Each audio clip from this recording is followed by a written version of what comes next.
Hey guys, and welcome to this tutorial on creating a basic calculator in Scratch. Now the first thing you want to do is log into your Scratch account, or if you're using the offline Scratch editor, you can go there as well and click on create. This will create a new project. Now this project is really very basic. We're going to have two sprites.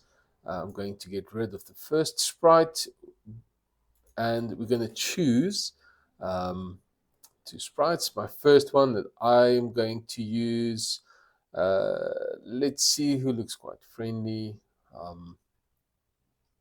Let's use Nano. Okay, so I'm going to use this sprite and just position him here, and he's basically going to ask the user for input and what the user needs to do. The second thing we want to do is just create a small heading at the top. Going to go choose a sprite and choose paint. Once I click on that, I'll choose the text option and I'll just click here and just start typing. Let's call this my calculator. If you want to, you can select everything by triple clicking on it and perhaps change the color. Let's see, and I'm also going to change the size. I want this a bit bigger so that it's nice and easy to read. Okay, let's put it there, and then once I'm happy with that, I'll go back to the code on this section, and just the sprite, let me just position it all the way to the top, so I'm happy with this. Okay, now the calculator itself, the idea behind this is we need to learn how to work with operators as well as variables. So we are going to need three variables. Remember, variables, we said last time, variables are placeholders. So I'm going to say make a variable. The first one I'm going to call type. And type is just going to know what type of equation I want my calculator to do. Is it addition, subtraction, multiplication, or division? I'm going to get rid of the my variable. I'll just click on nano here. I'm going to say make another variable, and this one I'll call number 1, again for all sprites, and make another variable, call this one number 2, and these will just remember what the numbers are that the person types in so that I can do my correct calculations. Now the idea is going to be as follows. Whenever the green flag is clicked, I want Nano over here to ask the person or the user for input. So I'll click on sensing and I'll ask something. Now, the question I'm going to ask is what equation do you want to do? I'll say type a number.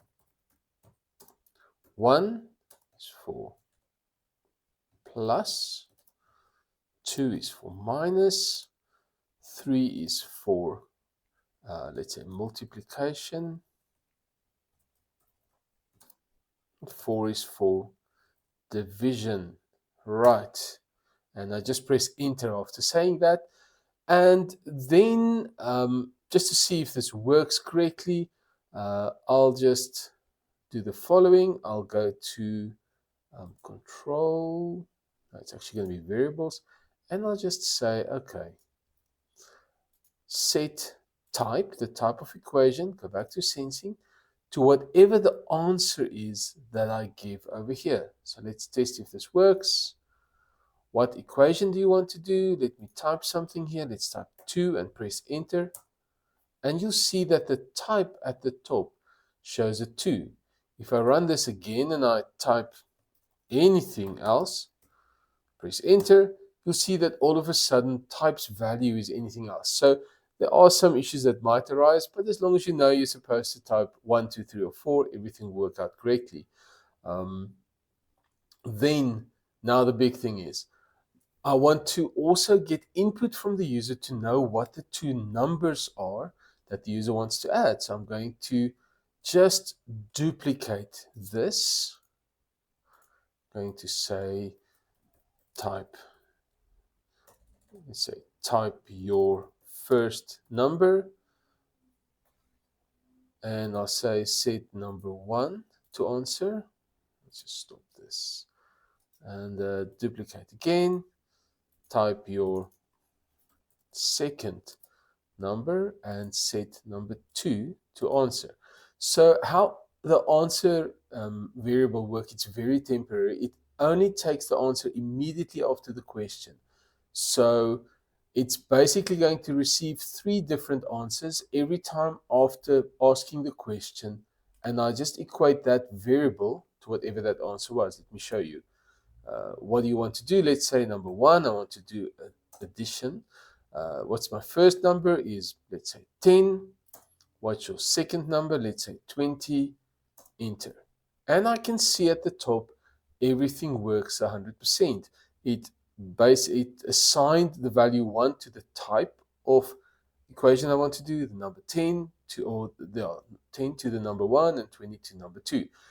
But it doesn't do anything yet. And the reason for that is I need to tell it what it should do with this variables that's now been set. So to do that, we're going to use our if statements. We're going to go over here, and I'm going to say the following. Okay, by going to operators and using the is equal to section over here, I'll just drag this in there, and I'll say the following.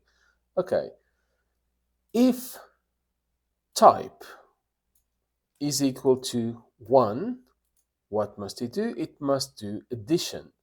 Go back to operators, and I'll say, for example, I'll try and put this here, but I can't put this in here because I need to say this to the user. So I'll say, say, and I wanted to give the answer over here, maybe for 3 seconds. Okay, so how do we do this? We go back here to the operators, drag this in here. And what do I want to do? I want it to give me the answer for number 1 plus number 2. So go back to your variables, take number 1, drag it in there into the first circle, and number 2 into the second circle. Okay, let's see if this works so far. What equation? Number 1, because that's the only one I've coded. What your first number is going to be, let's say 15. Your second number is 100. Enter. 115. Excellent. So it works correctly. And all I want to do now is basically just duplicate this code for type 2, type 3, and type 4. So 2, and I'll right click again, duplicate for 3, and right click again, duplicate for 4.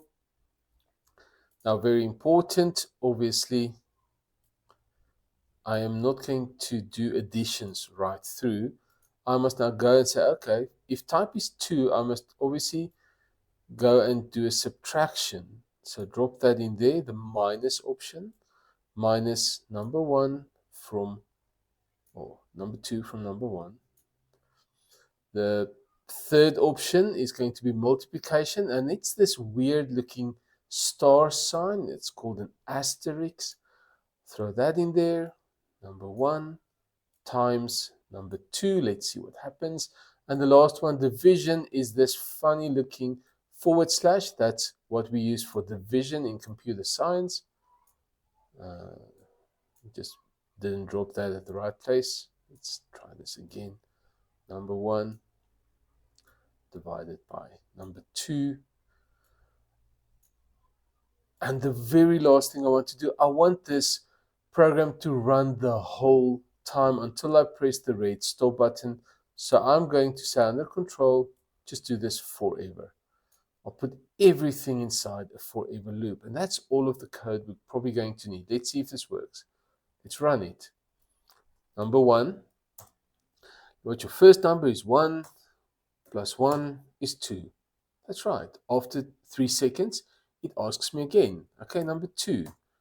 What's my first number? Let's make it 10 minus 4. And it gives me the correct answer, 6.